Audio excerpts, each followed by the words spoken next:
Okay, diving in. Today we're exploring a topic that's, well, pretty central to being human, wouldn't you say? Absolutely, and it shows up in English in all sorts of fascinating ways. We're talking about how to talk about love.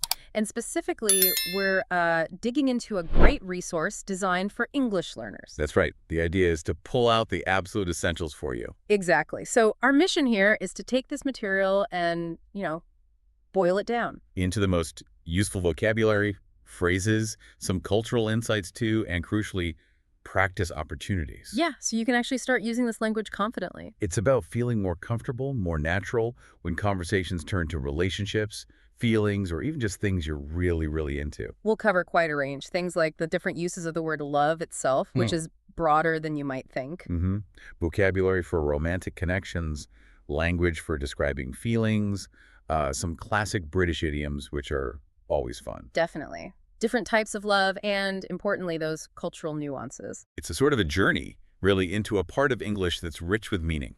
Okay, so let's unpack this. Where do we start? Maybe with the word love itself. Yeah, let's kick off there. Because the source material makes a really key point right at the beginning. Which is? Well, what does love even mean in English in its widest sense? Because like you said, it's probably broader than many learners initially think. It really is. The big takeaway seems to be that love isn't just for intense, romantic connections. Not at all. It's used to express a strong, positive feeling across a whole spectrum. Relationships, passions. Right, so you absolutely say, I love my partner for that deep romantic bond. That's clear. But you use the exact same word just as comfortably for family. I love my mom. Standard. And friends. I love my best friend. Even food or activities. I love chocolate, or hopefully for our listeners, I love learning English. Huh. Yes, hopefully. The context does all the work there, doesn't it? Yeah. You're not going to confuse loving your spouse with loving, I don't know, pizza. Unlikely. And when we're talking about the start of romance, there are those specific phrases. Exactly, like fall in love.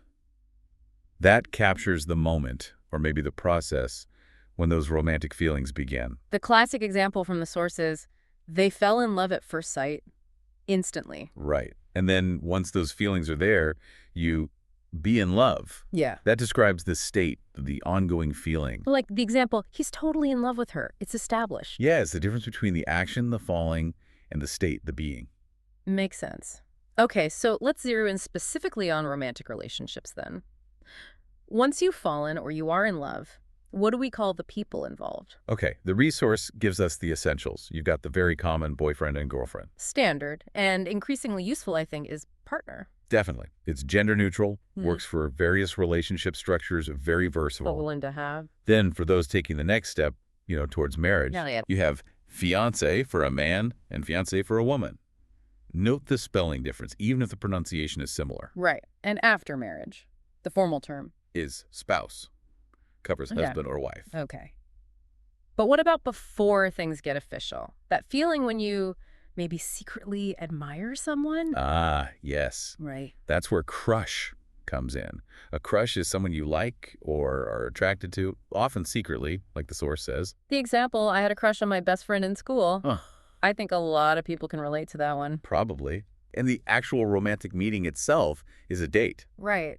And if you're actually in a relationship, you go out with someone. Yeah, like she's going out with a guy from work. It means they're dating, they're a couple. And to get things started. You ask someone out. That's inviting them on a date. He asked her out and she said yes. The perfect example of that hopeful first step. It is. And the material also flags some really common natural-sounding phrases. Like, I've got a massive crush on him. Massive, just emphasizes it. Or, they met on a dating app, which is super common now. Very common. And we've been together for over 5 years. Stating the duration. Using these just makes you sound more fluent. Absolutely. This feels like a good point for a quick practice suggestion from the source. Yeah, it suggests trying to describe a fictional couple. How did they meet? How long have they been together? Try using some of this vocabulary. Good exercise. Okay, so moving on. Love isn't just about who you're with. It's obviously about how you feel. How do we describe those intense emotions in English? Well, our source gives us some really useful, powerful adjectives. Right. Romantic, which implies, gestures of love, candlelit dinners, that sort of thing. Yeah. Affectionate. That's more about showing love openly, maybe through hugs, kind words. physical touch. Right, like someone who's naturally warm. Exactly. Then passionate for really intense, strong feelings. And words like loving and devoted. What do they point to? Kindness, care, loyalty, that deep, steady connection. Okay. But love isn't always easy, is it? There are difficult feelings, too. Unfortunately, yes. The source includes jealous, that feeling of insecurity, fearing you might lose someone, and the really painful one, heartbroken, meaning incredibly sad, usually after a breakup or loss. That's a strong word. It is. And there are phrases that capture the depth of feeling, too. Such as? I've never felt this way before. Mm. That expresses the novelty and intensity of a new, strong feeling. Nice word. Or she makes me feel alive. That's a beautiful way to say someone has a really positive, energizing impact on you. Yeah, I like that. And on the flip side, the pain is captured starkly by phrases like, he broke my heart. Ouch. Or she's completely heartbroken after the breakup. Emphasizes the totality of the sadness. And we mentioned head over heels earlier for falling in love. Yes, and you can also use it to describe the state. She's head over heels in love.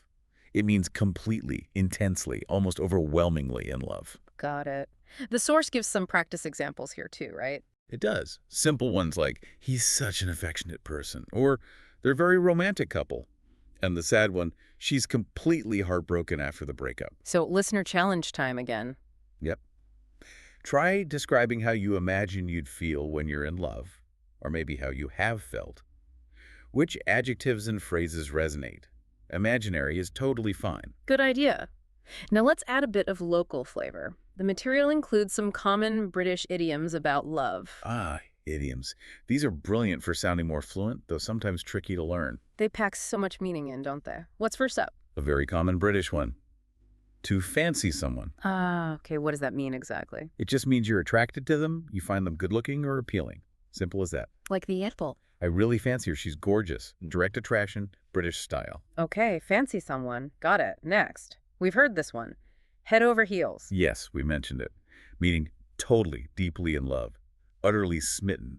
He's head over heels for her. Classic. And another really well-known one for a big stat. Pop the question. Ah, the big one. This is the informal, common way to say propose marriage.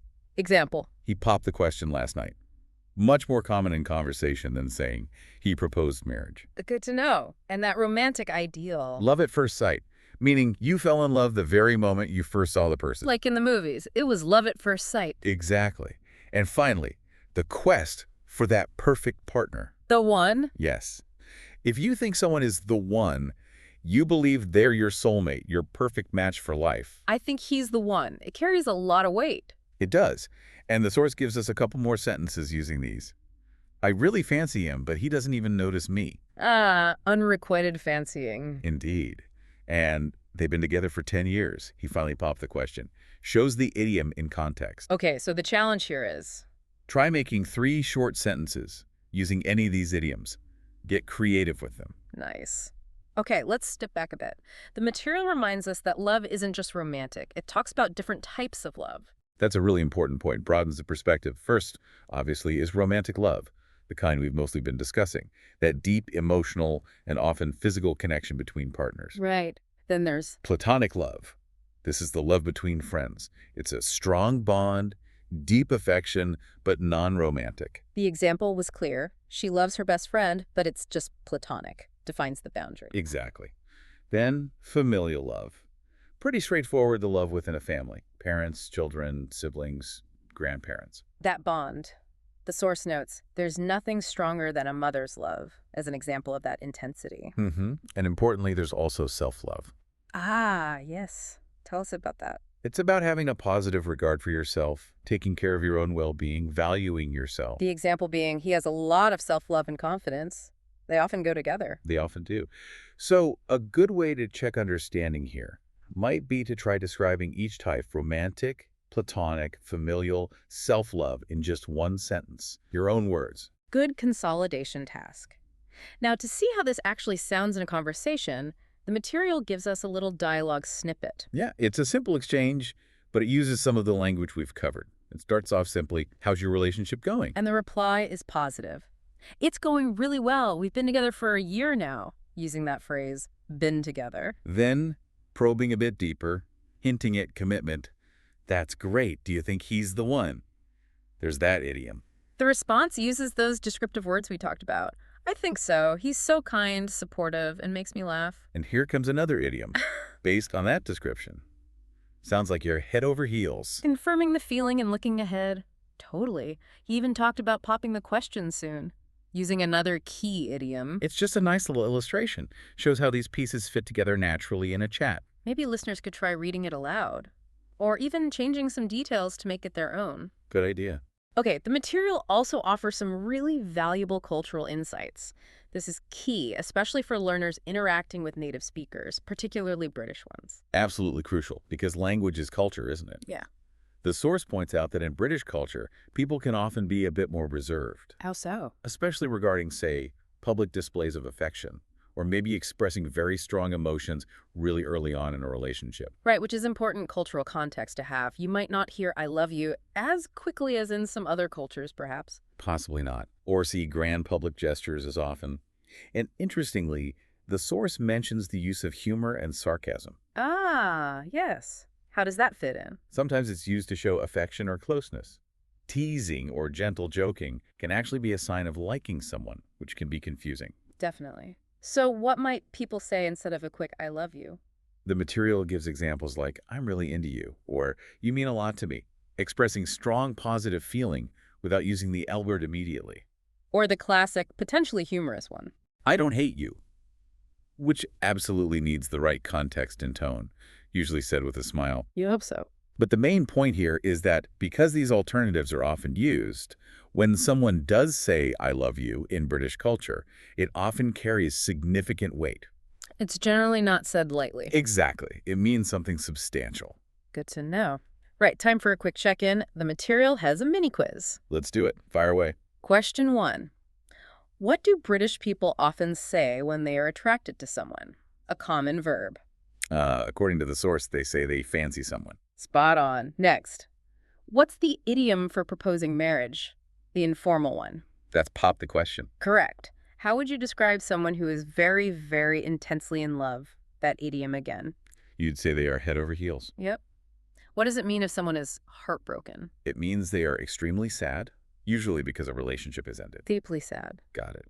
And finally, what's that neutral, widely applicable word for a boyfriend or girlfriend or romantic partner? That would be partner. Excellent. Hope you at home got those right too. And that leads us nicely into the final big practice challenge from the material, putting it all together. Right. This is your chance to really use the language actively. The challenge is, imagine a simple love story and tell it in English. Out loud, preferably. You can use these points as a guide. Who are the people involved? How did they meet? What do they love about each other? Any, small problems or funny moments along the way? The material gives a simple example story, doesn't it? It does. Let me see. Emma met Jack at a concert. She thought he was cute but didn't talk to him then. A week later, they saw each other again by chance in a cafe. Serendipity. He asked her out, and they've been dating for 2 years now. She loves his smile, and he says she makes him feel alive. Ah, nice.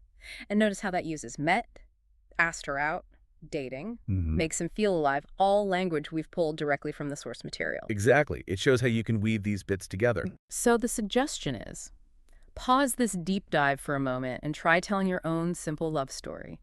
Real, fictional, doesn't matter. Use some of the vocabulary and phrases we've explored today. Great final exercise. And, well, that pretty much brings us to the end of this deep dive into talking about love in English, guided by our source. Yeah, we've covered quite a bit.